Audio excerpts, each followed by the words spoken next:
we're missing someone.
All right, we'll go ahead and kick things off this evening. Welcome, welcome, welcome.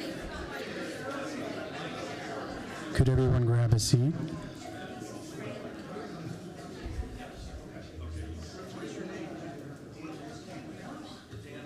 All righty, well, welcome everybody to this June 10th Board of Commissioners meeting for the town of Waxhaw. Can I get you all to rise for our Pledge of Allegiance and moment of silence?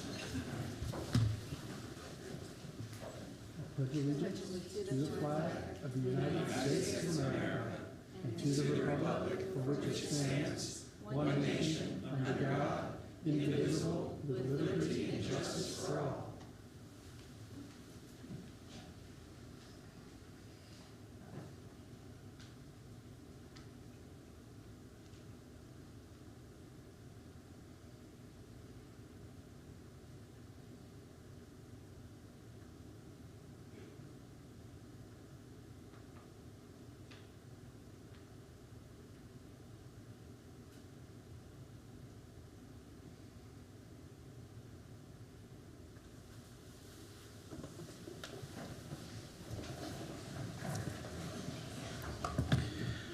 Okay, so we have a couple amendments to the agenda this evening.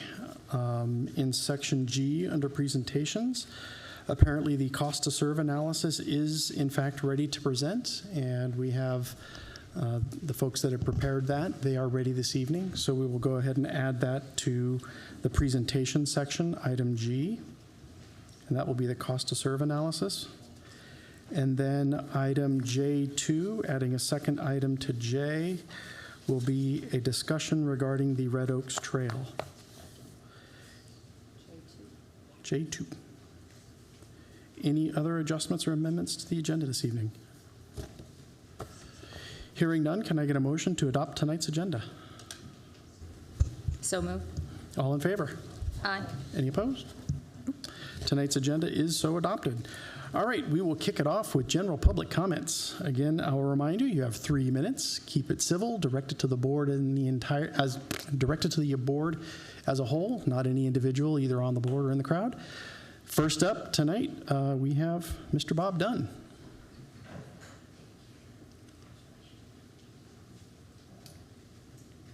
Good evening. Thank you for allowing me to speak. Some people know that I am the chairman of the Union GOP in Union County. However, in this moment, I am speaking as a taxpayer, a resident, and a citizen. I want to make that crystal clear. I am not here in any official capacity. But the point I wanted to make is I've been watching social media, Facebook, the back and forth, the postings, and especially in a certain case, the comments are limited. And there's a provocative statement made, claims made, and sometimes accusations made, where in a free and open environment, people of interest would be making comments. However, those comments are closed. And that is a violation of the First Amendment. There is a case was recently decided by the Supreme Court that prohibits public officials on their public accounts or their personal accounts, if they are addressing public topics, to block or limit comments. The case is Lindke versus Freed, and it states, the court held the First Amendment prohibits a public official who uses their personal social media account for government purposes from blocking or deleting comments. It also says the courts have consistently ruled that public agencies and public officials cannot selectively block individuals or delete certain comments from official social media accounts. It also says the test established in Lindke is that an individual cannot block a person or delete their comments from their personal social media accounts if the answer to these questions is yes. Did the individual posting to the social media account have actual authority to speak on behalf of the government? And so what this basically says is, in no case, either on a public profile or a personal profile on a social media platform, if a person in public office speaks or addresses, it is illegal. It is a violation of the Constitution. It is a violation of the First Amendment to limit comments, which has clearly been happening.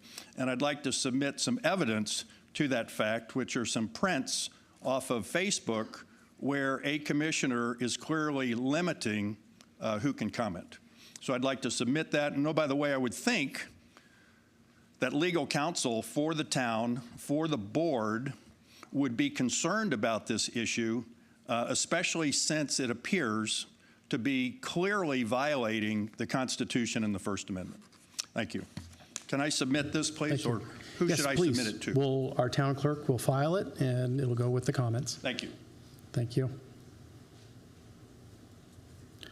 Next up, we have Terry Settle.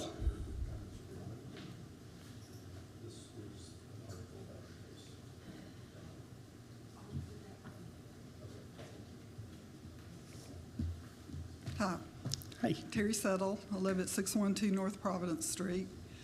I hate getting up and doing public comments. Usually when I do, I write out what I'm going to say, but this time I just wanted to rise to say I think that the board should seriously consider selling the 34 acres on Waxhaw Marvin Road. I moved here in the 80s. I started attending meetings in the 90s. I was present when the previous board bought that property. It was bought for an equestrian center, not a park. It just ended up being a park when they found out they couldn't do the equestrian center. And I'm concerned about things that are being cut from the budget because we don't have the money. And I just think it's the obvious choice is to sell that and use that money to be able to do some of the things that you're cutting right now, particularly having to do with the arts and Parks and Rec. So that's my comments. That's what I think. And historic preservation, too. Thank you very much. Next up, we have Nikki Hernandez.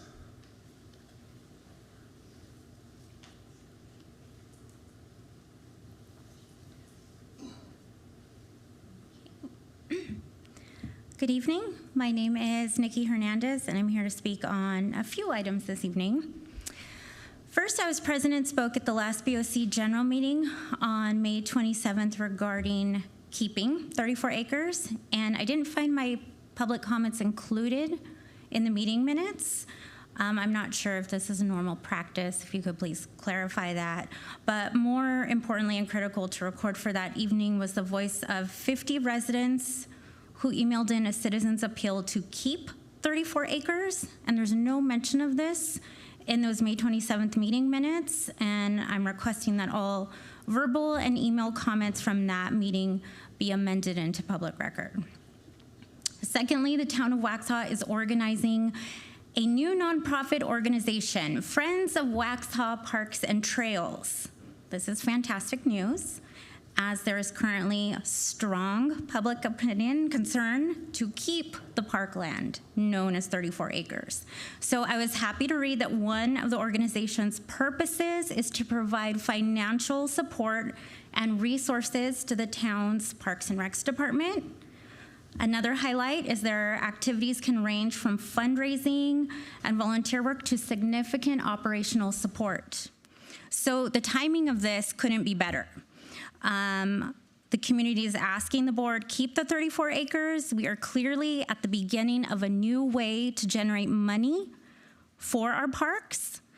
And I'm concerned that one of the newly appointed commissioners to the Friends of Waxhaw Parks and Trails does not share the common interest of stewardship of local parks. Just last week, she promoted selling 34 acres to fund other projects. So 34 acres has proven time and time again to be of utmost importance to residents of Waxhaw. It's not a good look to launch this new nonprofit group with an initial member who's proving to be more adversary than advocate to our local parks. I would suggest revisiting that commissioner's appointment, as there seems to be a conflict of interest. And lastly, this is an exciting year for Waxhaw. It's an election year. There are 3 commissioner seats that are up for election this November. And Waxhaw does such a great job promoting ways its residents can get involved, promoting volunteering, sharing open job positions that are available for the town. So in that same spirit, I'm requesting the town share, post, and market this information, promoting one of the most impactful ways residents can make a difference in their community. And in particular, please note that the candidate filing dates for this period for the November 4th election begin on Monday, July 7th at 8 a.m., and they close on July 18th, 2025. Thank you. Thank you.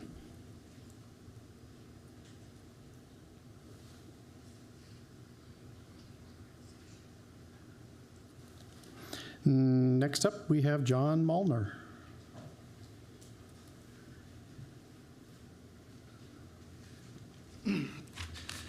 Good evening. My name is John Molnar. I'm a resident of Waxhaw, a member of the Oak Grove Estates HOA board. And over the last 60 days, I've attended several of the board commissioners' meetings with an interest in understanding the plans for the 34 acres on Waxhaw Marvin Road. Most recently, I attended the Parks and Rec input session on May 13th.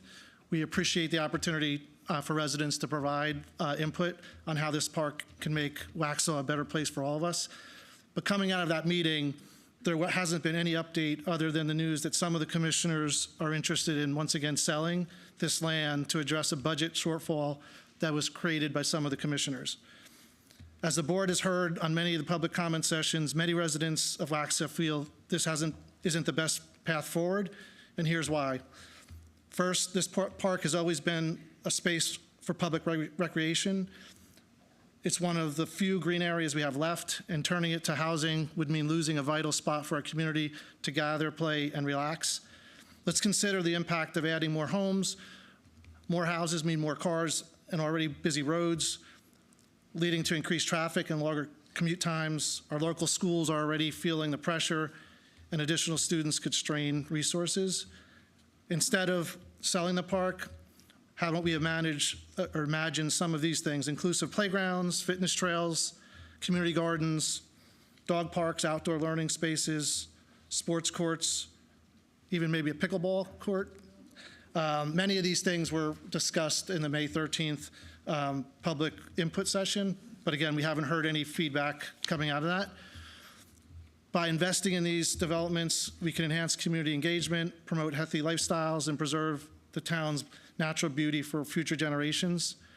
In closing, let's work together to keep this green space for our community and not be tempted by taking the easy route to sell this park to offset a budget shortfall created by some on this board.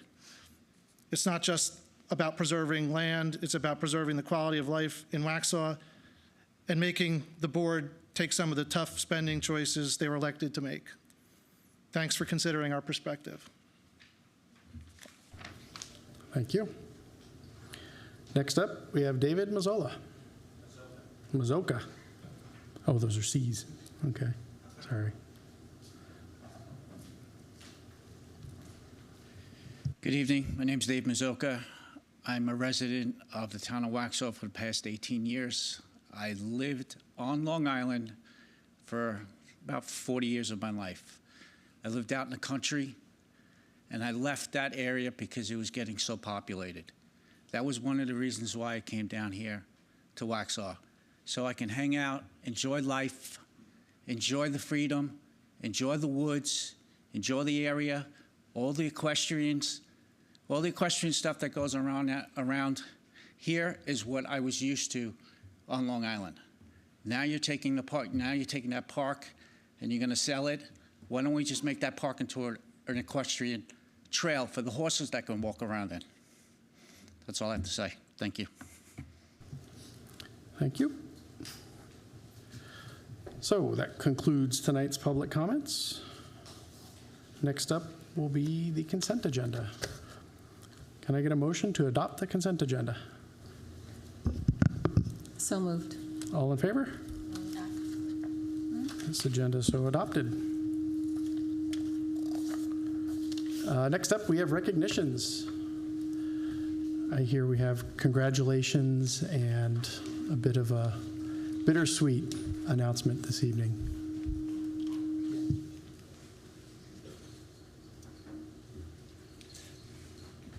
Good evening. So tonight, the Waxhaw Police Department would like to recognize Ken Wall.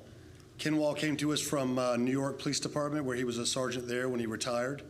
Moved to North Carolina, and no idea why, but Ken decided he wanted to continue on in his law enforcement career. We're very fortunate to have Ken. We appreciate everything he does for the department. He steps up for everything that we need. So Ken, I would like to congratulate you for achievement of your advanced law enforcement certificate, and we appreciate everything you do. Thank you. Thank you very much. Thank you.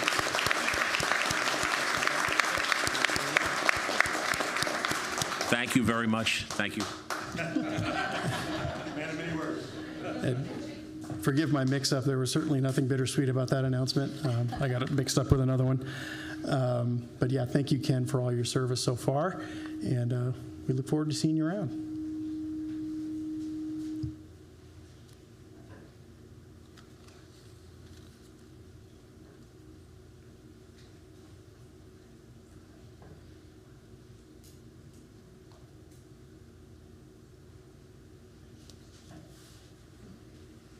Outstanding. Okay, next up we have Miss Emily Leonard, a presentation regarding a new employee in Planning and Engineering Department. Good evening, Emily Learned, the HR Director. We would like to welcome Kevin Robinson as our new Development Services Director. He just started yesterday and already diving in. He will serve as the leader to our engineering, planning, and inspections departments. To give you a little bit of his background, he received his bachelor's degree from the University of South Carolina and then went on to receive his master's degree in geography and community planning from UNC Charlotte. He began his career in Greenville County, South Carolina, as a planner, and then after that went to City of New Bern. And then for the last 9 years, he was with the City of Albemarle and served as their Planning and Development Services Director. So we would like to give Kevin a warm welcome. We're glad to have you aboard with us. And if you would like to say a few words, please feel free. I don't have too much to say. You have a big agenda tonight, and I know you're probably going to hear plenty from me later, but I do want to thank all of your staff for welcoming me into Waxhaw, and I very much look forward to working with them and all of you. Well, thank you and welcome aboard. Thank you very much. It's good to have that position finally filled. It's long overdue, so thank you. Let's see here. Next up, presentations. Mr. Hicks, we have a cost to serve analysis presentation. Yes, sir. You got Matt Nooncaster here this evening, who the board hired to do your cost of service study. He's been working on that for several months, as you know, and he's ready to do a brief presentation and update for you this evening. And I apologize. I was supposed to put that on the agenda, and I completely forgot. So Matt called me about 5. He said, I don't see my name on the agenda. So I'm happy to have you. I'm here, Matt, and I'm sorry for not having you on the agenda. Not a problem at all. Not a problem. Thank you for your willingness to kind of show up on short notice. Of course. Thank you. Okay. Well, Mr. Mayor, members of the board, thank you very much for your time today. Again, my name is Matt Noonkester. I own a firm called City Explained, Inc., and we were hired, frankly, long ago in order to do a cost of service study. Had some bumps along the way, and I'll go through what some of those were. Just point of clarification, I'm giving you a project briefing and update today. We do have a couple more things we'd like to do to improve the tool and the results so that it's fine-tuned for exactly what you want to do with it in the future. So this is an update. I'm going to let you know what's left to be done and give you a schedule and the things of that nature. But we're going to be very quick. As Kevin had mentioned, when I see an agenda with a staple in it, I know I need to go quick. So that's what I will do. Very quickly here, I've got 4 items. I'll give a quick introduction just to make sure we're all up to speed on where we're at. I'm going to go over 2 levels of analysis. One was the macro, which is really what we were contracted to do. And then this new micro analysis we're going to do just to make it better. Knowing what you're going to do with this afterwards, we need to make sure you have the right tool for the right job. So we're going to do a little bit of extra effort there and then just let you know where we're at for next steps. So moving quickly in terms of introduction, again, when I say a long time ago, April of 24 is actually when we signed the contract, and we were going gangbusters and everything was really good. Working with town staff, data was flowing, models were being built, and then I presented in August of 2024 the results.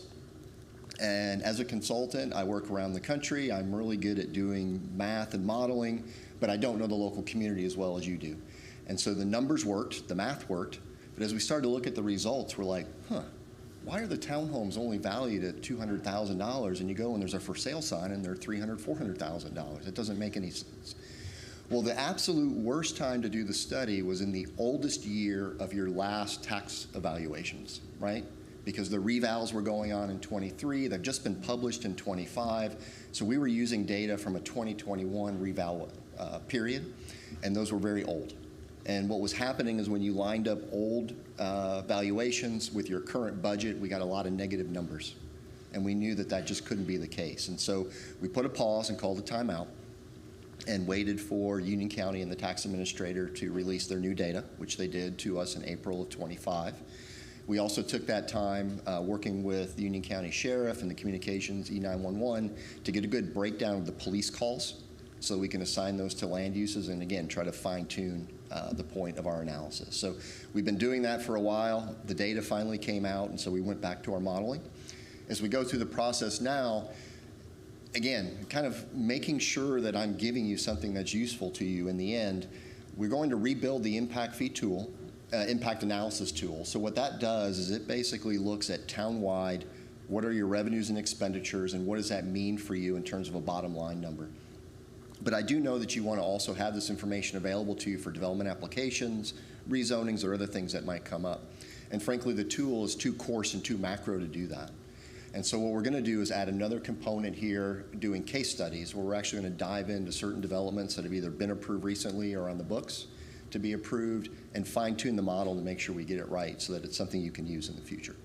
So that's what we'll be doing. We're here today to just give you that brief, and then about the next 60 days or so, we'll be doing that work, and we'll hope to come back to you in September. I promise you when we come back, you'll have the summary slides and things well in advance so you can study them and bring all your questions to the event. So you'll be ready to go at that point. And really why we're doing this here is in the slide you see in front of you. This is an accurate model right now. It does what it does. It just gives you an answer that's kind of fuzzy. And it's like, yeah, I get it, but really, what does it mean? So we're trying to increase the precision. So that's what this is all about, and that's why we're going to drill down a little bit, is to try to get you numbers that are both accurate and precise, hit the target and the bullseye at the same time. So it's kind of what we're doing. I just want to give you a quick example of that so I can put meat on the bones. So right now, if we use U.S. Census data, when we try to calculate the amount of vehicle tax that you would collect on an annual basis using your current budget, which I understand is the oldest it can be, knowing that you're going on to your next budget very soon. But if you go to the U.S. Census Bureau, they assume the same number of vehicles for every home type that you have.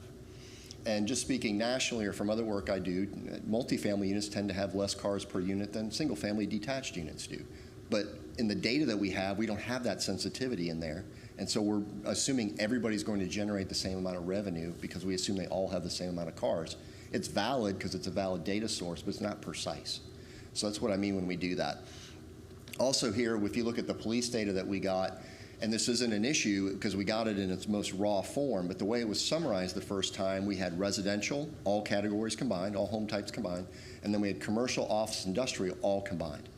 And as the police department will tell you, whether it's retail, industrial, office, they tend to get different call volume for those different uses. And right now, it's all getting generalized and marginalized within these simple statistics. So that will also be updated as we go through the process. And so the takeaway is, if you look here, and this is where I try to get paid to put as many numbers and as small as I can on the slide so nobody challenges me. But really what's happening here is you'll see only the cells that are highlighted are the only ones that are different. And that can't be. We know that the home types have different demands on services for the town, and so we're trying to make sure that we have more variety as we go through that process. So because of that, we have to jump into that more case study type approach. So if you look at the macro analysis first, it is town-wide, and the benefit of that is looking at the push-pull effect, the yin and the yang of how the different land uses fit together. And when we do that, we're looking at every expenditure category that you have within your budget. So that's good news. Everything will be in the study. Again, as part of it, there's different ways we'll approach it. We either do it by the taxable value. We've actually calculated the number of street center lines in front of different types of development. Again, the police service calls we have, or the participation in your recreation programs. That's how we're going to try to vary the results and the demands on your system by housing type, going that direction. We will bring back to you that information in 6 buckets. So we'll have 3 residential, single-family detached, townhome, and multifamily stacked, which could be apartment or condominium. And then we'll have retail, office, and industrial. And at that point, this is something useful to you when you have development applications come in, because there'll be different sensitivities to those uses. On the revenue side, again, we are matching all of your general funds and a couple of your special revenue funds here. You see different ad valorem taxes, motor vehicle taxes, sales and use taxes, and then we kind of group them. Your intergovernmental taxes, like you see here on the list, your town fees that you collect, as well as other miscellaneous categories that you have. So those will all be there in as well. So all of your revenues and all your expenditures are being tracked within this tool. And again, what we're trying to do here on the revenue side is vary the results by having the data more representative of the different housing types. So you see things like vehicle ownership and average value, the population or household sizes of those places, their tax value, those kind of things. Housing occupancy is also all being included in this. Same 6 categories, so we can compare revenues and expenditures together. Now, I told you we were going to kind of do a new facet to this, and for you and the good people in the community, just know that there's been no addition to the contract or anything. This is just to make the tool the right tool it needs to be. So this is my decision to do this, and as part of that, we need to dive deeper. And so if you look here on the screen, for example, 3 retail locations within your town, all of those have different characteristics based on business type, its size, hours of operations, those kind of things that are going to give you different answers in terms of the demands that it needs for service. So we're going to dive into some of those and try to get the right information for you. I'm also going to look at like construction year to see if, well, are the newer neighborhoods maybe getting a higher price than the older neighborhoods, those kind of things as well. So we can kind of see what's happening right now and sort of avoid that trap of the averages. And so we're going to try to look at things in a little more of a micro format. So in terms of next steps, just coming back quickly, we're going to recollect data, or we're going to create some new data. So if we go into a roadblock now, like the census gave us, we're just going to go to your couple of apartment complexes you have now and count the number of parking spaces, subtract the visitor spaces, find the number of units, and get our own number. We're just going to go around the wall from now on instead of just hitting our heads against it. And as part of that, then we're also going to rework the model and rewire it. When I came to you, I had a model that was time tested, and so I told you I needed data for my model. Now it's time to try to adapt the model to the data that's created as well, because sometimes the data is just not going to be available, and that is what it is. We'll be doing the site-specific studies and then summarize our findings and conclusions and come back to you again, hopefully in September.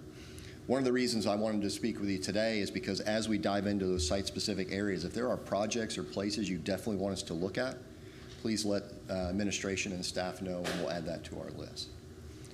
So with that, I will let you get to your other good business, but I wanted to make sure you understood what was going on with your project. Any questions so far? Excuse me. So thank you for that. Yeah. Waxhaw taxpayers are obviously Union County taxpayers also, and the county provides us with services and utilities such as water and sewer. So are we going to be able to assess the sort of big picture cost to serve in that way as well, so that we can really understand the burden on the taxpayer, not just in relation to what Waxhaw collects or serves, but also the county? Yeah. So right now the contract is focused primarily on town services and town responsibilities. But there is some information we can do, almost like an interview technique. I know, like, if you talk to the school district, they can tell you about what their per pupil cost is to serve. You could do the same with water and sewer and some of those kind of things. But we will not do the full in-depth detailed study for all of those different jurisdictions. But think of it as a slice, and probably the one you're most responsible for, but then through other techniques, interview techniques, you can add to that number. Right. So you could at least have some sort of metric in there for it, even if it's not super detailed like the Waxhaw piece. Yeah, I would call it context and perspective. We could add that in through interview process, yeah.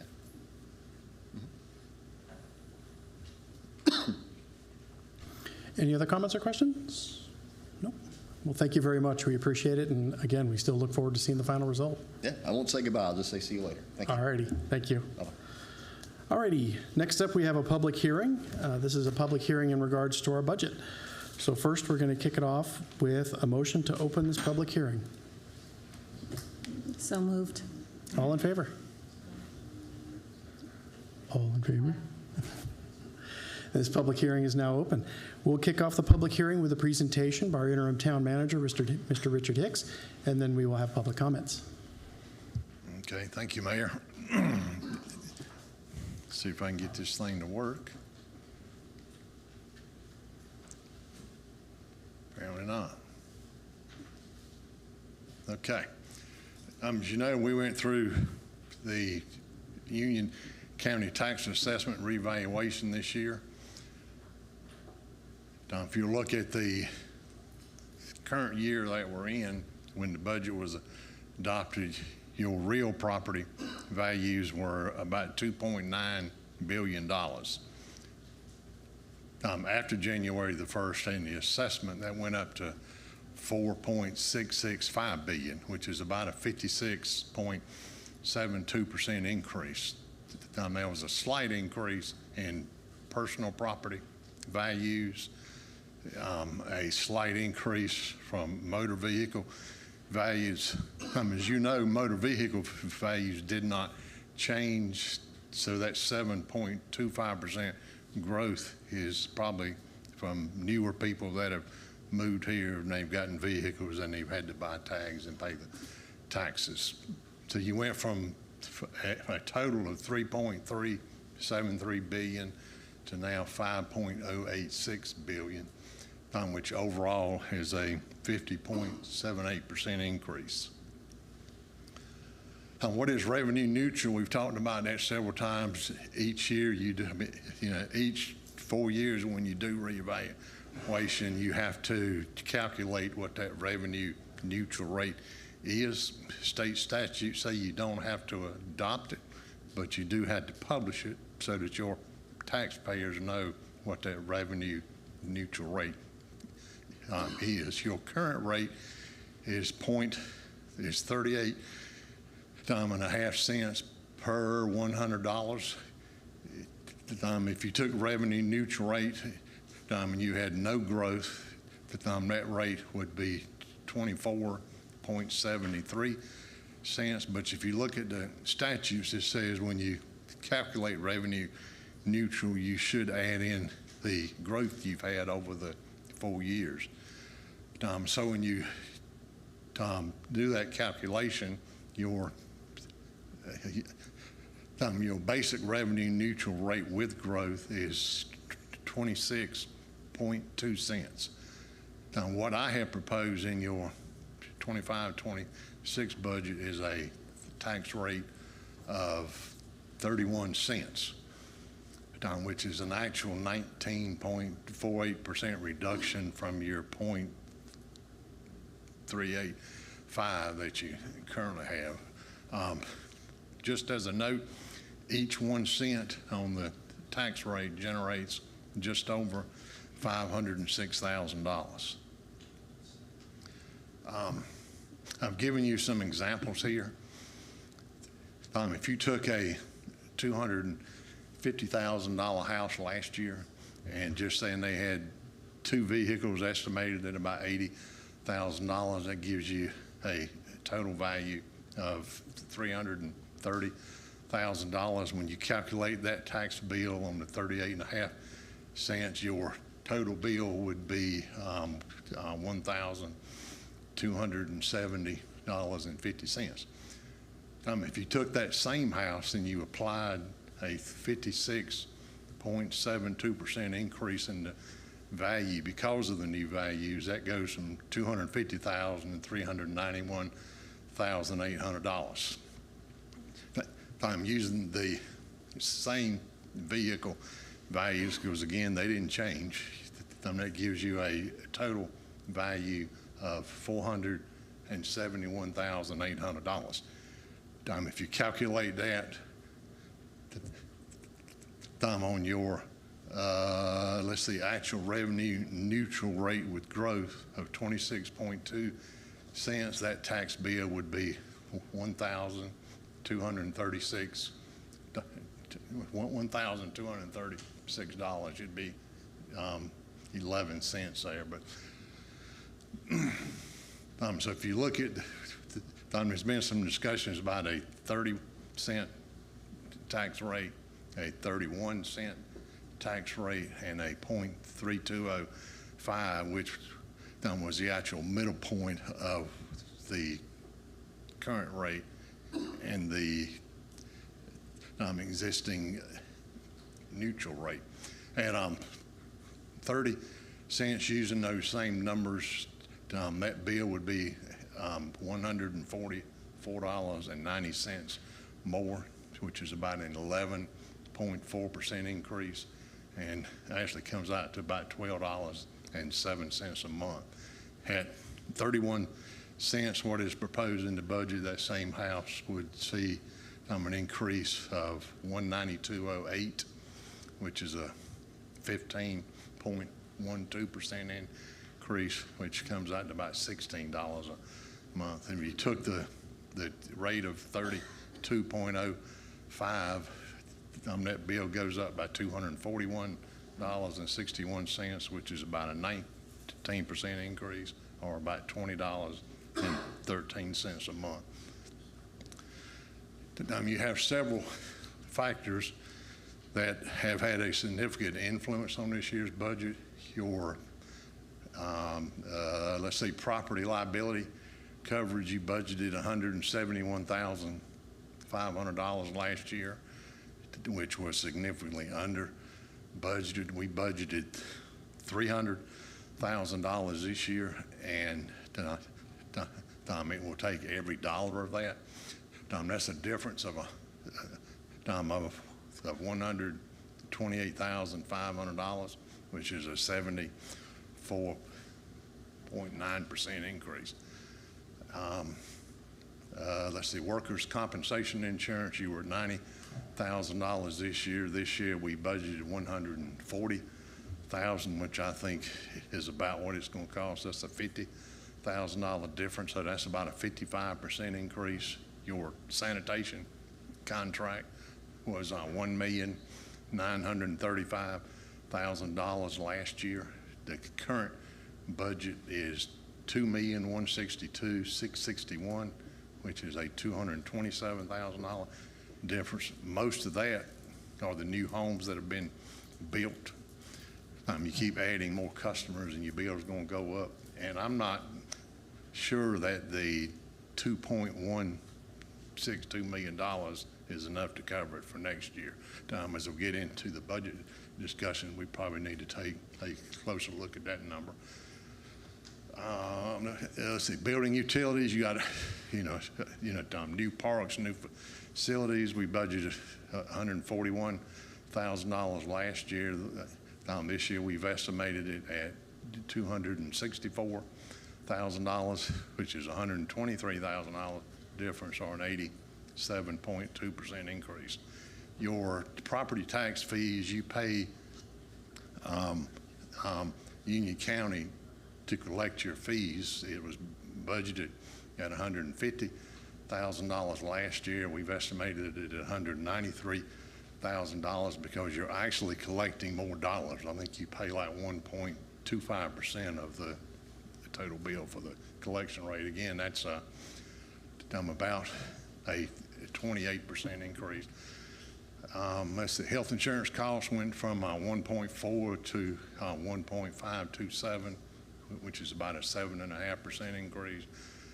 Local government retirement went from about 1.4 million to close to 1.7 million, which was a $274,000 increase. Salary adjustments, you're fighting, significant competition for staff, and the salaries you had to pay based on what's proposed in the budget. You were at 7.685 last year. It's proposed at $8,745,000 for next year, which is just under a 14% increase.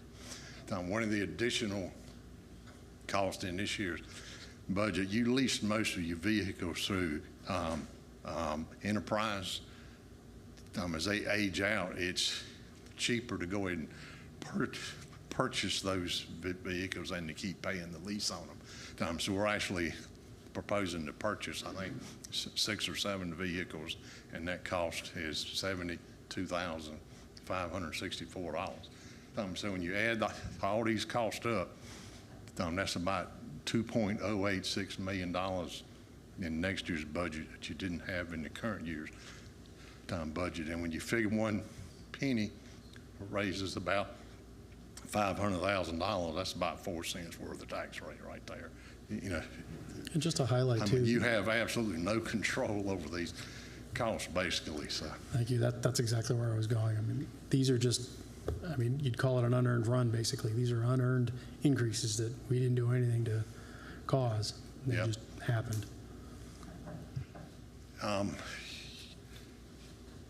Say the proposed budget for next year is $25,941,469. Your prior year's budget was $21,499,400. That's an increase of about $4.4 million, and it's about a 20.66% increase. Your major general fund revenues or your ad valorem tax revenues at $14,681,337. Sales tax revenues are about $5.6 million. Your franchise tax revenues are $1,250,000. And your motor vehicle taxes are about $1,077,000. I'm giving you a 5-year comparison of your budgets, and the first year's FY 21, 22 to 22, 23, that was about a 6.1% increase. The next year was about a 20.6% increase.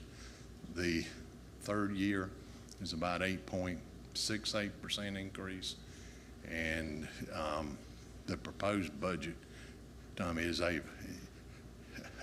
proposed 20.6% increase. And when you look at it over the entire 5-year period, it's about a 67.89% increase. I'm giving you a summary of the proposed revenues and expenditures here. We've been over these several times. The only thing I would point out on the expenditure side, there is a reserve for CIP projects at $917,000. So if you adopt the 31-cent tax rate, you do have about $917,000 that you could allocate towards future capital projects. What does the budget include? It does include a 3% cost of living adjustment for staff. That's cost is about $300,000. It includes merit increases. That will be anywhere from 0% to 3%. The total cost for that would be about $300,000. And on top of that, as you know, we've got several of our staff, are facing competition from outside sources. We think we're going to lose staff if we don't make, some adjustments to some of the positions in town. So we've got $108,000 for those future adjustments to hopefully make our salaries much more competitive. Same thing for the law enforcement personnel. As you know, we're already about $10,000 behind our neighbors. So what we had proposed there was for all of the non-ranking officers, their salary would increase by $10,000. Sergeants would increase by $10,500. And let's see, lieutenants would increase by $11,000, and your salary for the deputy chief and the chief of police would increase by $11,500. And your total cost, if you increase all these positions, would be $347,925. In those numbers, that includes any cost of living, any merit, so their increases would not be, that covers all the cost of them. You don't have to add, an additional cost of living or an additional merit raise. It's all included in those salary slots there. It does include the hiring of 4 additional officers effective January 1st. It also includes purchasing 4 new vehicles for those officers at a cost of $240,000. We do purchase lease vehicles from Enterprise, which I mentioned to you a while ago. That cost again is $72,564. It does include the $29,400 to re-implement retiree insurance as a way of keeping your officers here. It does include $1,375,000 for the NCDOT transportation projects that we had to fund next year. As I mentioned a while ago, it also includes a $917,000 reserve for capital projects, and the board can decide where that money would go. This is an election year, so we do have to pay those costs. That's estimated at just over $27,000 for next year. As usual, we have a $200,000 contingency if you have any unanticipated expenditures during the year. And it also includes $34,000 for the new budgeting software, which we talked to you about at the retreat. What we have proposed, in that $1,375,000 fund, is the Pine Oak signal at $750,000, the Mill Bridge Parkway signal at $270,000, and staff will give you an update on that project as we get to the end of the meeting. It also includes the Bonds Grove Church Road signal. The other projects is the NC 1675 turn lane sign at $95,750,000, $100,000 for the Helms Road design extension and $280,000 for the 75 Old Providence Roundabout at $282,000. What is not included in the budget, the first one is the assistant town manager position. That's not funded in the budget. There are no additional personnel that was requested by the department heads. There are no capital projects or capital funding listed other than those transportation projects. But as I mentioned, there is the $917,000 that you can allocate later.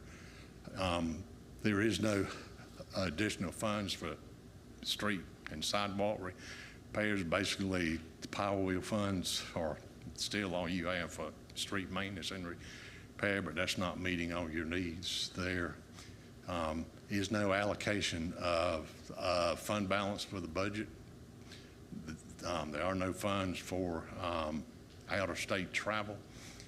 And I think y'all have gotten several emails about the senior nutrition program.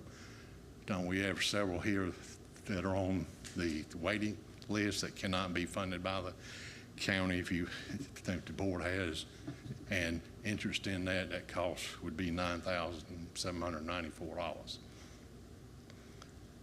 We have several department heads. They've asked for some additional personnel, being the grant administrator. They have 2 maintenance techs in public services, a part-time administrator in business development, a couple of people in parks and rec, and then a captain and a lieutenant in the police department. There are not any of those funded in this budget. And CIP, y'all all seen this list. It's kind of hard to see on here, but it's about $5 or $6 million. As I mentioned, you've got about $917,000 if you do adopt the 31-cent tax rate. You are about $2.5 million short of the Western Parkway. You funded about $2.5 million of that last year, which is what we're using to pay the $750,000 design cost. So by the time that project goes to construction, you're still about $2.5 million short. So sometime in the next 2 to 3 years, you'll have to figure out where that money's coming from. And fund balance, I gave you several years comparison there. In the fiscal year 1920, your fund balance was about $6.9 million. At the end of last fiscal year, which I'm going to be in 23, 24, your fund balance that is available for appropriation is $17,583,000. We don't think you'll have much impact in this budget year, so I don't see that moving very much. So I think as you finish up this budget year, you still should be fairly close to that 17 million. And with that, Mayor, we'll open it up for public comment. Thank you very much, Mr. Hicks. We will go ahead and open up for public comments. We had one person signing up, Mr. Bob Dunn.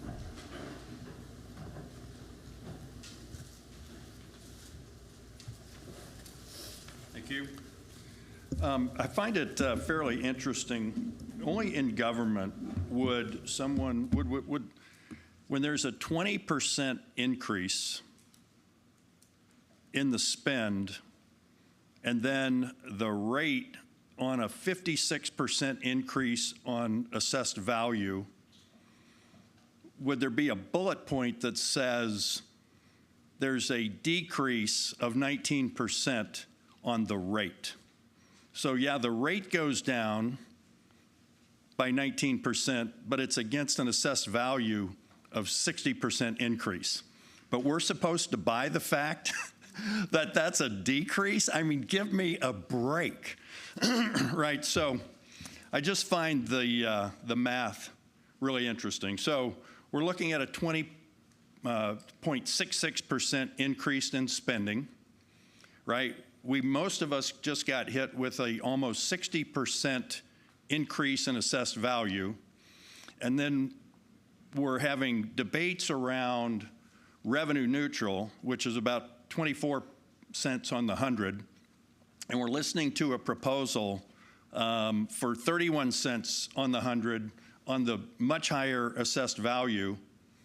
And then there's some number in there, almost $1 million, that seems to be unallocated for CIP projects, in addition to some kind of a rainy day fund. And then looking at some of the line items, like 20% or 15% salary increase and retirement increases. And I don't know about anyone else in the room. I'm not getting a 15% income increase this year. My income isn't going up. The assessed value of my home is going up. I can't monetize that. So, and then, you know, I find it really interesting too. So related to this land sale idea on the 34 acres, 10% of the budget, roughly, almost 10% of a $25 million budget, if this proposal goes through, you know, on the rate relative to the higher assessed value, we're already spending 10% on parks and rec. So we're going to need to, in addition to all these other increases, we're going to sell a really nice piece of land that's an asset to the community to a developer to put whatever. Last time it was 60 rental homes that most people understand that when rental homes go in, they don't pay for themselves from an overall infrastructure and cost perspective to the community. So, you know, now we've got a budget squeeze. We're going to sell an asset in a budget squeeze environment. It's just poor long-term management of assets to the community. That's my point of view. Thank you. Thank you, Mr. Dunn.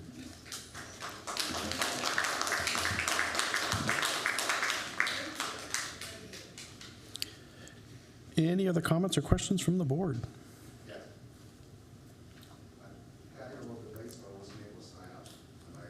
Certainly, we'll allow it. 3 minutes. Last I spoke to you guys, I ran a little bit, so I wrote everything down, but then I done forgot my glasses. What's your name, sir? Steve Ellis. Steve Ellis. I'm a resident of Hoffmeister Drive in Waxhaw.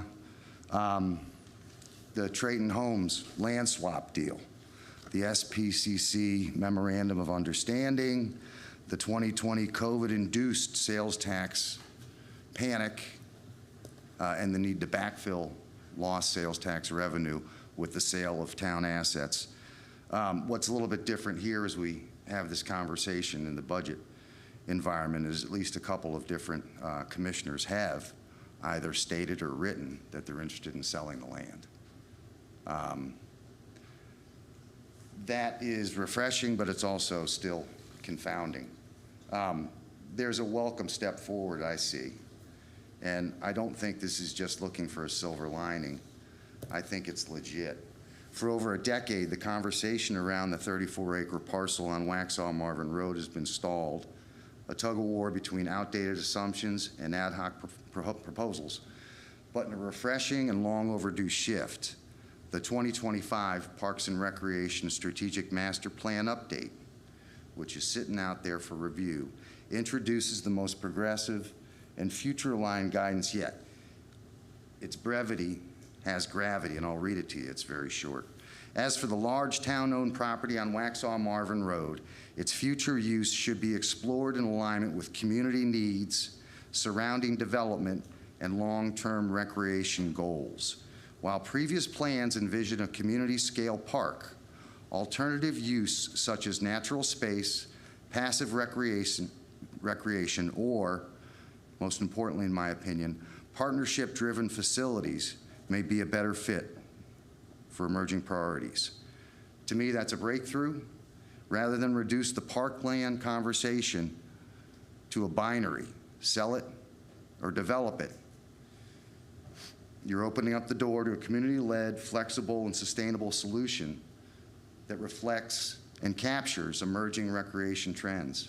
It validates the idea that green space isn't just a placeholder for fields or buildings, but it's a core piece of civic infrastructure that can evolve with the community. The statement does something no plan has done before. It affirms the importance of the land. It calls for public input. It supports nature-first approach. It suggests partnership models. It rejects short-term thinking in favor of long-term vision. After years of false starts and circular debates, the 2025 plan gives Waxhaw a chance to move forward with purpose, not just to protect the unique parkland, but to activate it in a way that truly meets the needs of today and tomorrow's residents. The 2025 Parks and Rec Strategic Master Plan update will be on the agenda, as best I can tell, in 2 weeks. It's going to give everybody an opportunity to look at it and hopefully discuss and pass. And that's all. Thank you very much. Thank you for your comments.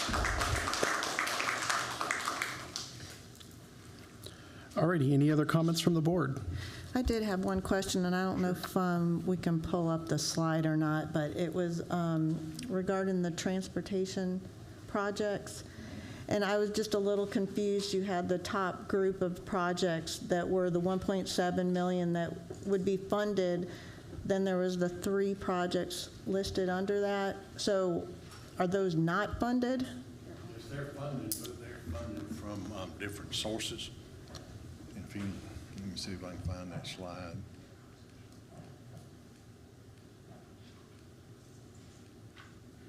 Right, the 1.375, covers the Pine Oak Signal, the Millbridge Signal, and the Bonds Grove Church Road. That's general funds that will pay for those transportation projects. The other 3 projects are using fund balance out of that, the CIP fund, and it also includes payments in lieu of taxes. I believe that's what we call it, isn't it, James? Payment in lieu. Yes. So it's sort of a combination of several different sources. The $750,000 for the Helms Road extension, as I mentioned, y'all allocated about $2.5 million last year towards that project. We're using $750,000 of that $2.5 million to pay for the actual design costs, because you don't have enough money to do all of those without. So to clarify then, it sounds like these top 3, it's 1.3 million, 25, 26 budget. The bottom 3 is funds that have already been allocated, that have already been deposited, that are basically sitting there. Is that correct? Yes. Okay. Their funds in the that CIP project, and we've had on the old the 75 Old Providence project, we've got just about that same amount of money from the developers of those projects. Great. So, okay, anything else? Yeah, so there was a resident who spoke at the last meeting noting how much our budget has increased year over year for the last several years. And he sort of asked, where's all the money going?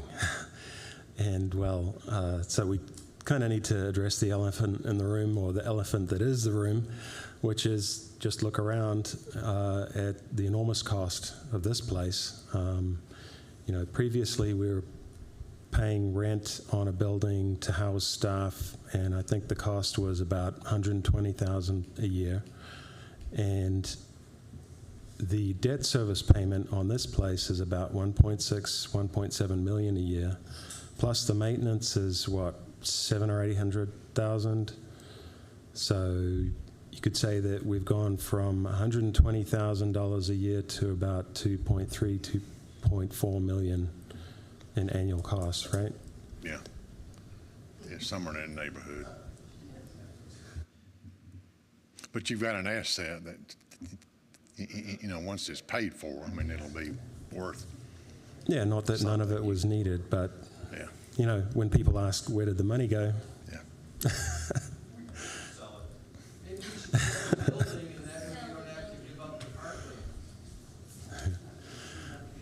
And Lots you of look, ideas. about 50% of your budget's salaries. I mean, that's a huge That's a big part of cost, it. but you got to have people to run the town, so. Right. Well, I think what we'd like to ask if, Tom, if the board wants to set a date for a budget discussion meeting, that- or if you want to, you know, if you want 1, 2, or whatever it takes, I mean, we're willing to work with you, whatever it takes to get you to the end, so. Yep.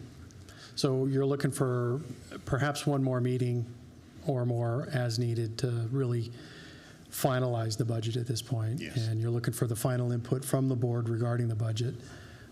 So I guess what we want to look for, Barbie, is potentially dates for the board to get together. Can I just make one please. comment with regard to what was stated with regard to this building?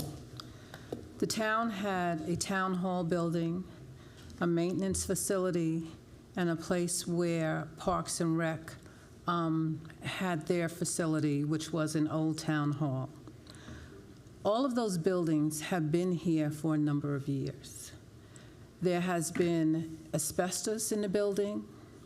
There has been dilapidation in the majority of the buildings, and they were run down, and they were health risks to those who were employed by the town and who were working here. The land that this building is on is owned by the town. The purpose for this building was to have a clean and healthy environment for people to be able to work in, so that they did not get sick and they did not have any health illnesses that they took home to their families. It wasn't just purchased for the sake of purchasing a building to increase a cost, but the cost of life is something that was under consideration when this building was built. The other consideration in building this building was to house all of the employees in one central location, so that if you needed to speak to someone in planning or parks or wherever, that they were in one area, that the trucks and maintenance facilities that we use to do the streets or that public services uses is also here in one central location. So it wasn't something that was done lightly. It wasn't something that was done just to spend money. It wasn't something that was done without thought, but it was thought about. Maintenance, where's Todd? Todd's not here tonight. Public services, that building was supposed to have been redone years ago, over 10 years ago. They've been talking about building something for maintenance because the ceiling was falling down, the floors were dilapidated, there was problems within the building. Am I telling the truth? Thank you. They were operating under conditions that were unsanitary and unhealthy. The old Waxhaw Town Hall, that building has been here for years that they were using over and over again and had to redo and try and bring it up to code for health standards. So other facilities that they were using, same thing. So the reason that this building was built, as I said, was due to those issues, not due to the fact that it was just, oh, let's spend money and let's increase costs, or let's increase it to the citizens. But when people go to work on a daily basis, as each one of us do, we hopefully are going into a facility and a building that is not going to cause us to be sick or have some permanent lifetime health illness or some type of illness that we're going to bring back to our families where someone may in fact be sick enough to die. So that's why this building is here.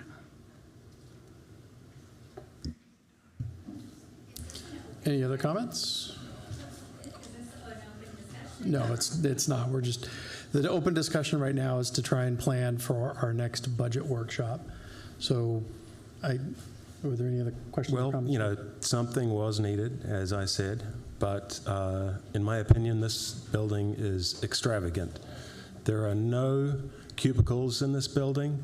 Every employee has their own office, practically. So it could have been done for less. I know that more was needed, but this was extravagant. So we will plan a budget workshop. Do we want to work through various dates on the calendar, Barbie, to get a workshop in? And the goal of this workshop will be to kind of lay out our final recommendations to our town manager so he can finalize the budget. If there are no recommendations and the board is happy with everything as is, there's no need for a meeting. But if we have some recommendations, if some folks want to look through things a little bit more carefully again and present some recommendations, we'll have another meeting to do that. So when would we like to do that meeting? You're away the next 2 weeks, yeah. Yeah. Week of the 23rd or the 30th? And we would hope to have it adopted on the 24th meeting. It has to be adopted by the 30th, so, right. So is this something we can do in your absence, Commissioner Wedra? Thursday? Yeah, but it's open-ended, so you guys plan and I'll Okay. do the best I can.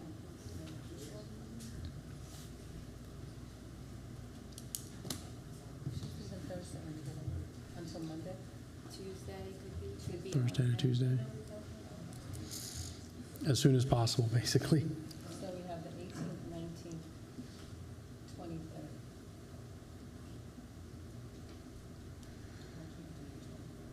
Okay, 18th, 19th, the 23rd is too close.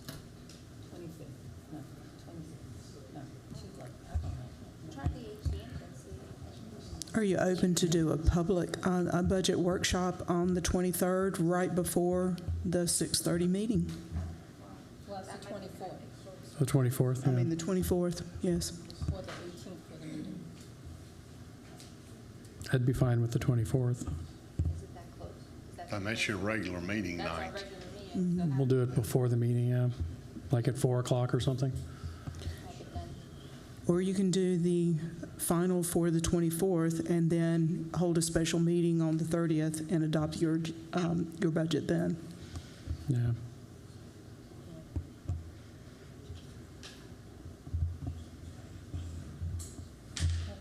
But without the meeting, you don't. Yeah, that kind of complicates things too. Do we want to tentatively plan for an additional meeting, just some more time on the 24th at this point? Either before or after? I know we can work to trim down that budget or trim down that agenda on the 24th. You think you can do the 18th? But I don't know if Jason can. Why don't we make it tentative? The 18th? So let's pencil in the 18th, and if that doesn't pan out, then we can do something with the board meeting on the 24th. That way we're doing this during kind of our regular board schedule. We can take the agenda for the 24th and sort of slice that down a little to where it's just the essentials, and then we can go straight to a budget workshop. How's that sound to Well, folks? Commissioner Hall's not here, so it's hard to stick to a specific date, so we'll That's why I'm figure it out. thinking that as the Pencil it in. 24th is a Yeah. backup, yeah. So we'll pencil the 18th. If it doesn't work for Commissioner Hall or anyone else discovers it doesn't work, then we can work on the 24th. Does that sound like a plan, folks? Good? All right. Makes sense, Barbie? Makes sense, yes. All righty. Thank you very much.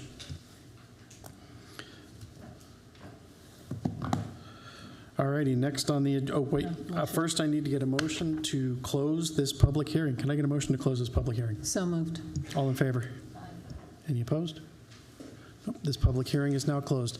Thank you all for your comments and input. We are still in the midst of this budget process. There's still lots to discuss. So feel free to email any member of the board or the entire board if you have comments, suggestions, questions. Let us know. This is a community effort, so thank you.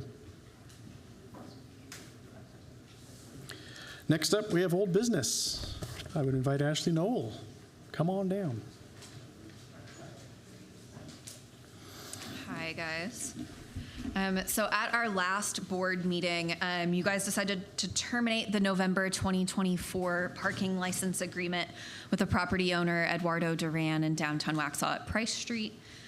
Staff notified that property owner, and they returned with the attached letter that was in your agenda. They are proposing an adjustment to the license agreement, giving the first 2 years of the 5-year lease rent-free.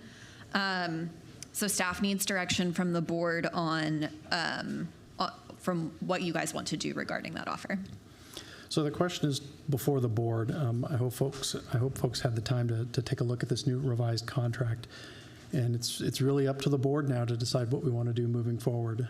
Do we want to work with the lease agreement, modify this land, make it a parking lot, or do we want to cut bait and work with other options that exist that were presented by our engineers a couple weeks ago? Thoughts, questions? I think Orion's plan was a good one. You should go with that. Okay. You agree? I do. Okay. So could I get a motion to cut bait and run? So moved. All in favor? Aye. Any opposed? All righty. Thank you. Is that adequate? Thank you very much, Ashley. Mr. James Kelly.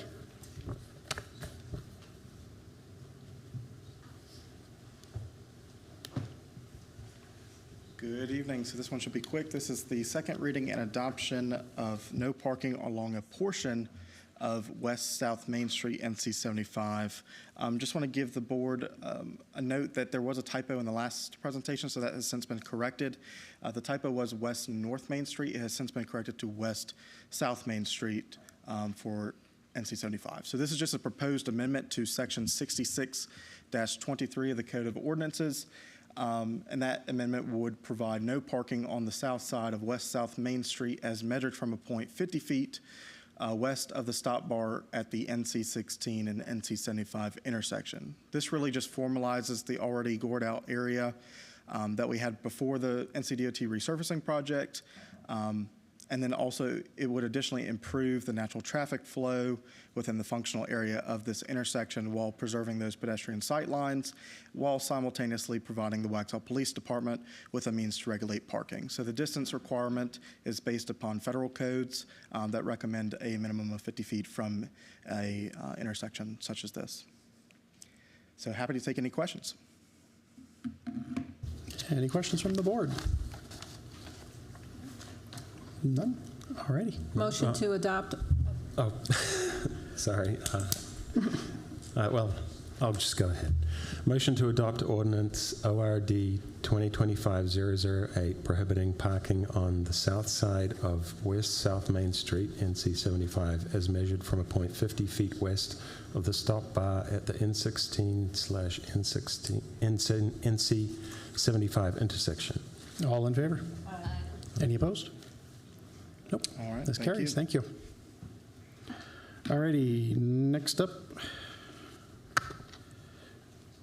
the adoption for resolution. So we went around a little bit on a resolution addressing the impacts or the potential impacts of House Bill 765, and a resolution was drafted and put into everybody's packet.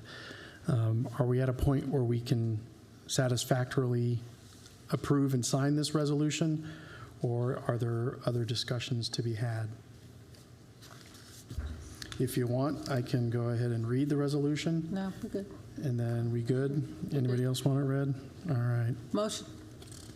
Motion to adopt resolution RES 2025017 addressing the impacts of House Bill 765 as presented. All in favor? Aye. Any opposed? Nope. This motion carries. I will go ahead and happily sign that resolution. Thank you very much, board. Next up.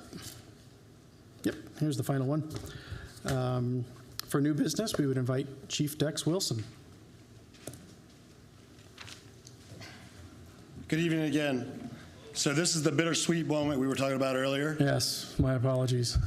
So Officer Scarfone came to us in North Carolina over 15 years ago from New York City Police Department.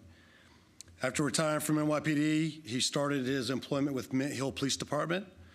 After a few years there, he came to Waxhaw Police Department, where he was employed since. As of May 31st of this year, Michael Scarfone is retired. So I tried and I tried and I tried a little more. And I definitely tried at least 3 to 4 times a week to convince him it wasn't time to retire. But after 38 years of service to the citizens of NYPD, Mint Hill PD, and Waxhaw PD,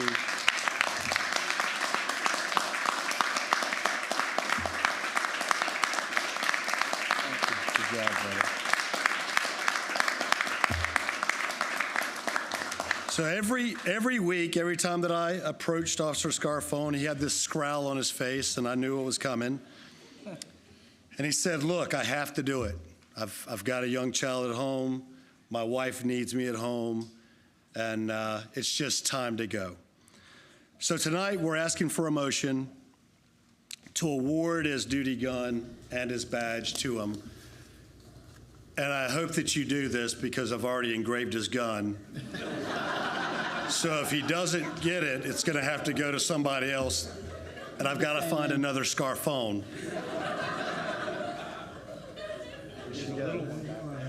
There he is. So his wife would have to come work for me to use that duty gun, or somebody else would just be a Scarfone. So tonight we're asking for a motion to adopt Resolution 2025-018, awarding a badge and service weapon upon his retirement to Waxhaw Police Officer Michael Scarfone. Motion to adopt Resolution 2025-018, awarding badge and service weapon upon his retirement, reluctantly, to Waxhaw Police Officer Michael Scarfone. All in favor? Aye. None opposed. This motion carries. Thank you for your service. Thank you, everyone. I appreciate it.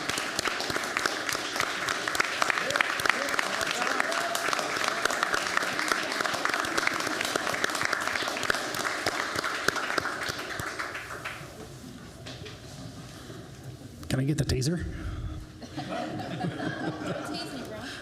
Don't tase me, bro. All righty.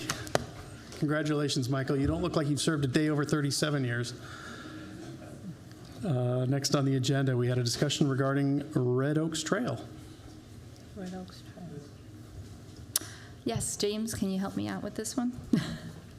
So I only found out recently there's been some parking issues on that Red Oaks Trail street, but James has a little bit more information. It's been going on a little bit longer than it's been known to me. So there's been parking on both sides of the street, and although there is not a no parking sign per se, they're allowed to park.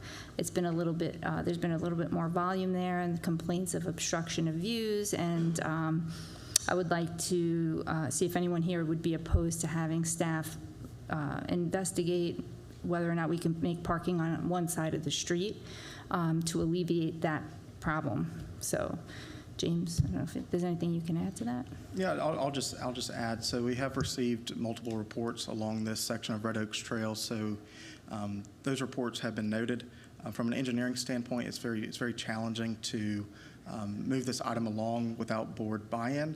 So we would request, staff would request that the board support a motion for staff to bring forward back a, similar to what we've did tonight, a first and second reading for no parking along a segment of that section. I apologize, but I don't know where Red Oaks Trail is. Is that in a subdivision or? Yes, so it's right off of NC 16, south of the hair salon point, where across the road from where the Pep Boys is going in for that Union County development. General vicinity is right in that area, but it's right next to a salon area and multiple business areas. So folks park along that side of the street, which has brought forward some reported concerns from residents. Do the commercial parking lots tend to fill up? Is that what's happening, or?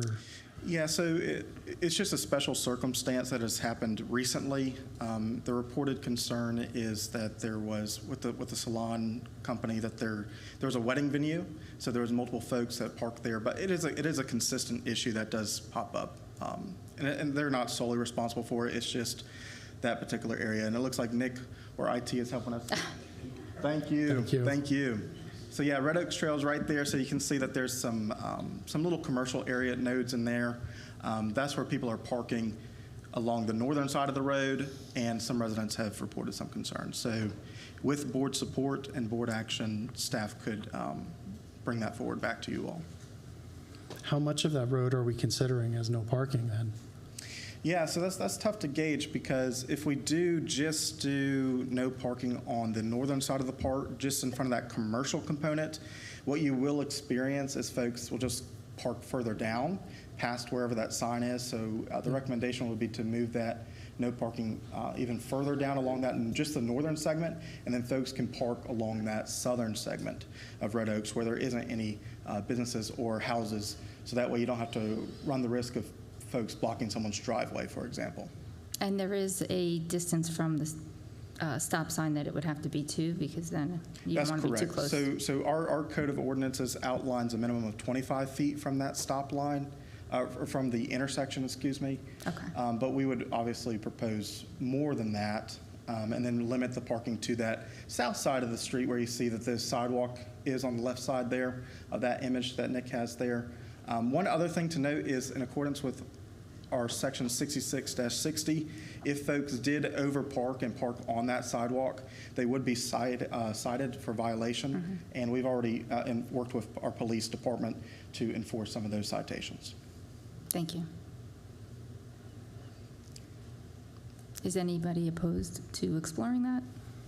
Okay. No, I see no reason not to explore it at this point. So we need a motion. So go ahead and throw down a motion, someone, to investigate. I guess, well, you have to ask for a motion. Can I get a motion to investigate a no parking on Red Oaks Trail? So moved. All in favor? Aye. Any opposed? Thank you very much. This motion carries. Just a point of clarification, if I could, when would you like this to be brought back, considering that your next board meeting may get a little long? Would you like that to come back at the next board meeting, or just wait until after? First one in July at this point. Okay. Let's kind of keep stuff off the 24th as long as we can. All right, thank you. Until we know more of what's happening with that meeting. Perfect, thank you. Thank you, James. All righty. So next up is leadership reports. Interim Town Manager, Mr. Richard Hicks, do you have a leadership report for us tonight?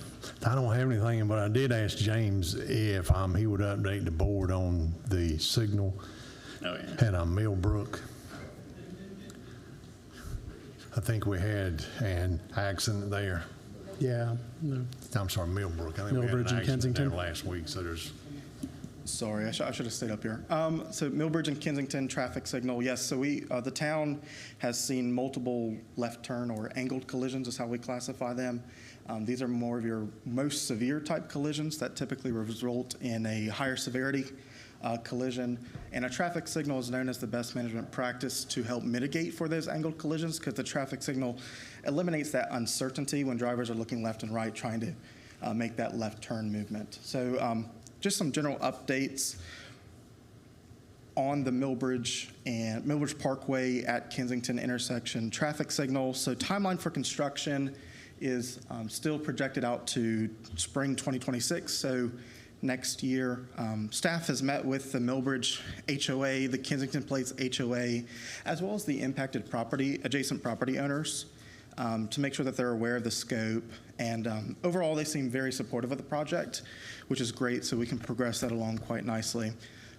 Staff has also completed the design plans and has got the appropriate permitting and approvals done by the North Carolina Department of Transportation, since this section of roadway is DOT maintained. So we went ahead and got those permits done. Current phase of the project right now is the right-of-way phase, where staff is working to obtain right-of-entry and easement agreements from those HOAs and property owners. Also, I'll just note that construction dollars, unfortunately, in any work related to construction, is not yet authorized until the board approves their budget. And it's important to note that as the board considers their budget, to understand that construction projects are still seeing higher than anticipated costs, and it's important for the board to consider a safety net to account for general construction cost increases and inevitable project overruns to be prepared in the inevitable event of any unforeseen circumstances.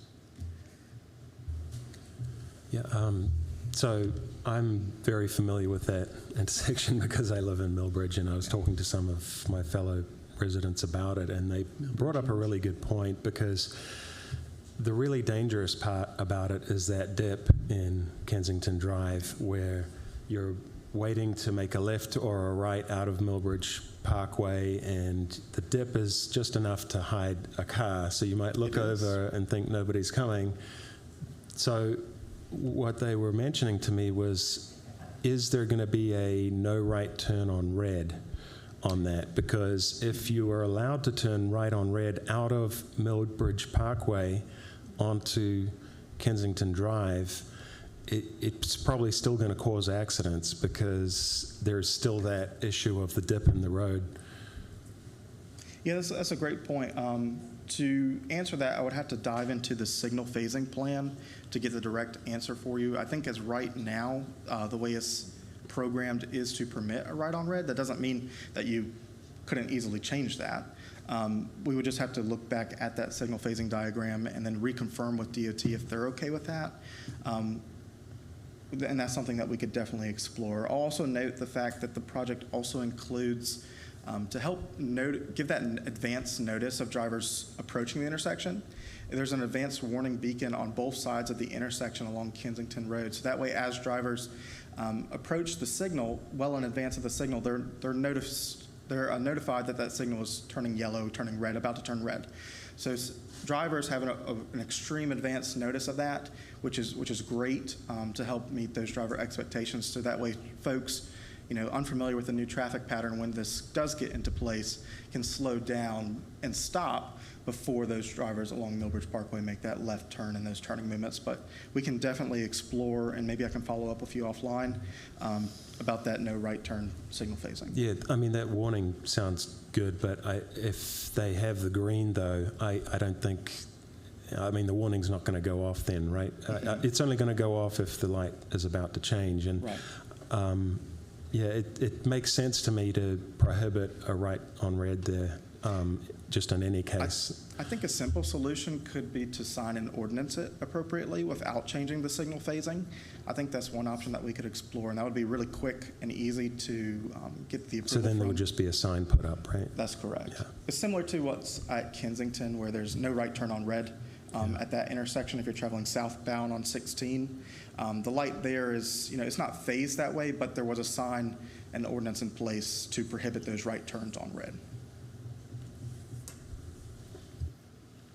Excellent. Well, thank you very much for that update. All right. Next up, Ashley Noel.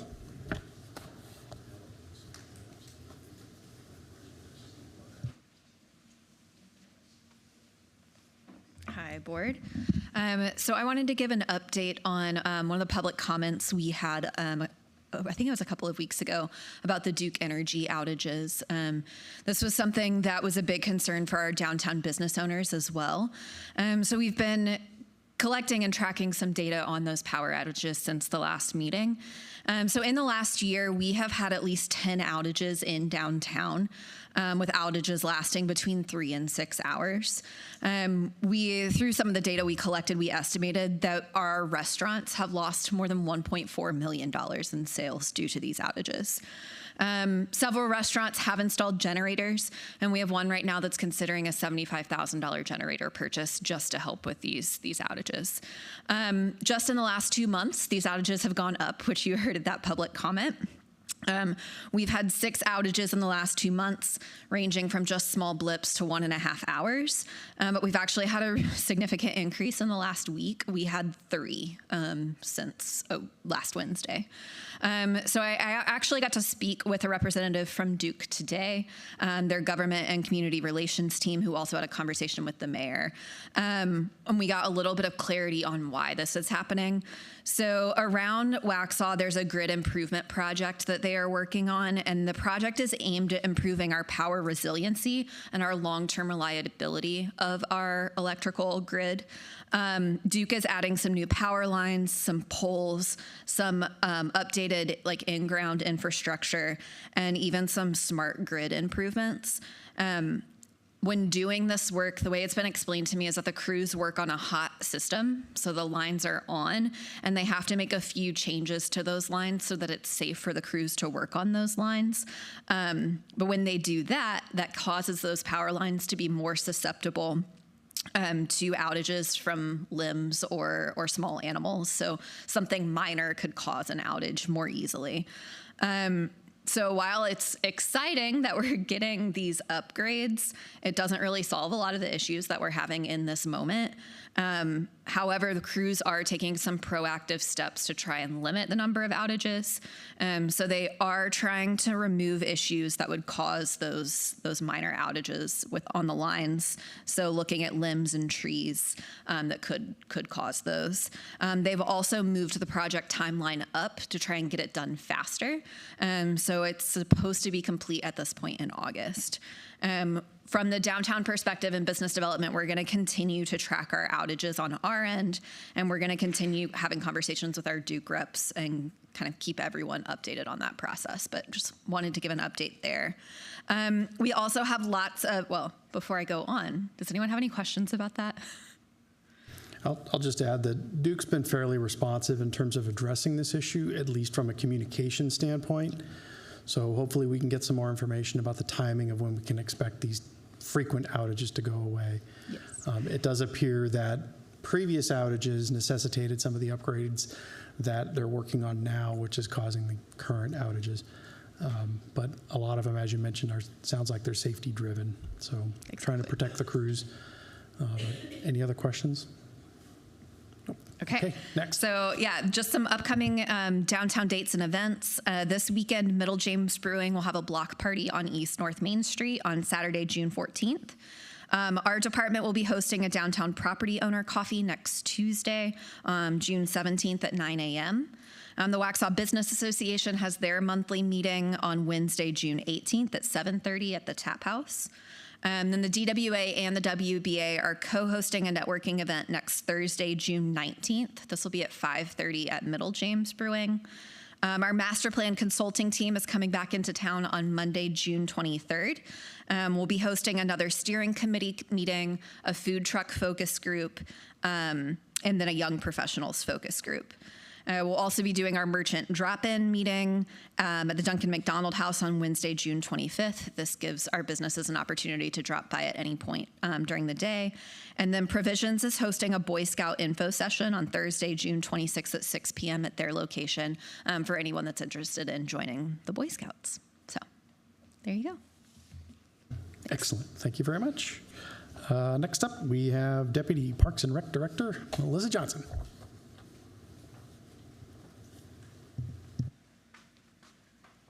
Good evening, everyone. So just wanted to let you all know you all have some handouts in front of you, and we had our pre-construction learning center meeting last week with a construction company. So we are kicking off construction on June 16th. You'll see some staging happening over there, and then some fencing will go up, and they will start on construction. So barring no delays, we're looking about an 8-month project. So maybe by early spring of next year is when it should be completed. But we're excited. So just a reminder of some of the programs that'll be moving over there that are already in existence, some of the programs that we will be adding to meet some of the needs that we aren't currently meeting, especially those for the teens in our community, and then just additional rental space since we will no longer be using some of the other facilities. And then all of the events that are coming up. We just had National Trails Day this past Saturday, and we had 17 people come out there. We had, Tracy was there. We had someone from the Carolina Thread Trail, and Robin led that hike, which was great. Great turnout. We had big numbers at Open Play this past Saturday with over 40 people who came. We've got some other programs coming up this week. Moth Night is on Thursday, so if you are out in the evening on Thursday and want to learn about moths, we have someone from Habitat Keepers who will be at Town Creek Park starting at 8 p.m. We've already got about 42 people signed up, so we should have a cool crowd out there. Some of the events that are coming up, we have Darren Deese playing on Friday night at the Community Corner. We are monitoring the weather, and we'll keep everybody posted in case anything changes, but he's always a good time. That'll kick off at 7. Food trucks will start serving about 6 o'clock. Then next Friday, we have our Juneteenth celebration at the Downtown Park. It starts at 6 o'clock. And then the next morning, which is actually National Skate Day, we have our rescheduled skate night to be skate light because it'll be in the daytime from 10 to 12. So we'll have that at the Downtown Park, not at the actual skate park. We're going to have a mobile skate park set up, and then we'll also be using the pump track. So that should be a really good time. And then, of course, our 4th of July parade is coming up. So we've got a busy few weeks. Hope to see you all at all of these or whatever you can make, and invitations, especially about July 4th, to find out who's going to be in town and which vehicle you want to ride in, coming soon. Anybody have any questions, comments? Anything from the board? Nope. All righty. All right. Thank Thank you. you, Melissa. Okay. That's it. Anything from the board? Comments from the board at all? I just wanted to take a moment to thank all the citizens for coming out and giving us your input. I know it takes time out of your busy schedules, and for the citizens speaking so passionately about the 34-acre park and coming to the input sessions. You know, we hear you, and we value your opinion. And happy Father's Day to everyone. It's Father's Day weekend. Thank you. Anyone else? Yes? No? All righty then. So next up, we will go into closed session. So I would like to get a motion to recess into closed session pursuant to NCGS Code 143-318.11A6 to discuss a personnel matter, in addition to NCGS 143-318.11A5 for an economic development discussion. Including bringing, who's coming? For this meeting, I would like our town manager, our town attorney, town clerk, director of HR, and our director of business development to please join us. Can I get a motion to go into closed session? So moved. All in favor? Aye. We are now in closed session. Thank you very much, everyone.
Can I get a motion to reconvene from closed session? So moved.